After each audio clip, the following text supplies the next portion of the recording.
What if the end of the universe wasn't a bang? What if it was just the end of one beautiful, ordinary human life? The most emotionally powerful and deeply human stories of the year.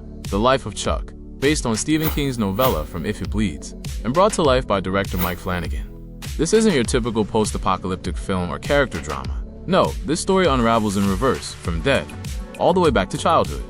And in doing so, it reminds us of something most of us forget, that we are all universes, and we contain multitudes. In this movie, the movie follows reverse chronological order and has 3 acts. The universe ends with Chuck. At first, it feels surreal.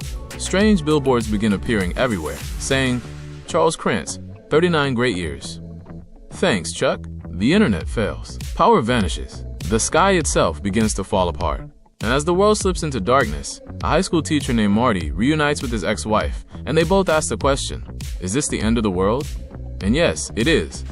But not in the way you'd expect. As the stars disappear, we learn the universe's collapse is tied to one man. Charles Chuck Krantz. He's dying in a hospital bed. Brain tumor, surrounded by his wife and son. They say goodbye, and just before the universe vanishes, his wife whispers, 39 great years. Thanks, Chuck. At that moment, the story reveals its truth. The world was his world. His life was the universe. What does it mean? The Life of Chuck isn't about a sci-fi apocalypse. It's about the way our inner universe is just as real as the one outside.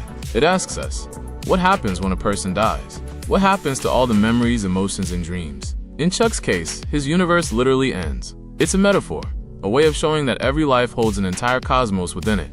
Chuck's journey, told in reverse, takes us from his death, to a small act of joy, to a childhood full of wonder.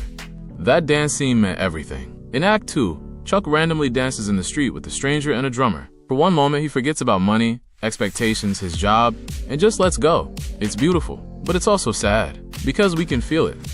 This wasn't normal for Chuck. Somewhere along the way, he'd lost his connection to joy, but that moment brought it back, even if just for a second. The final act, childhood, wonder, and purpose. In the earliest chapter of Chuck's life, we see his tragedy. He lost his parents young, was raised by grandparents. He was a brilliant dancer, a curious soul. But like many of us, he grew up and let the world shape him. His grandfather told him to be an accountant, not a dreamer, not a dancer. But as a child, he heard something powerful.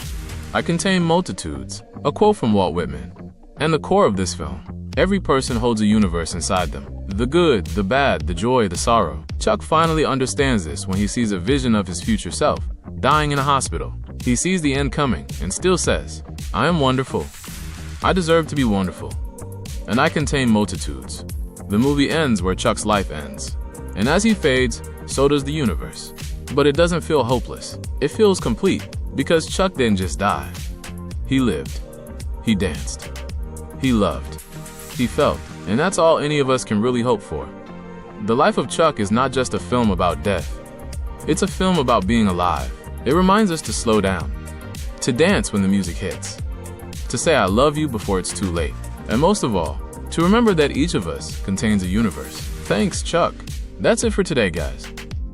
If this story moved you, don't forget to like, subscribe, and share it with someone who needs to hear this. I'll see you in the next one. Until then, remember to dance.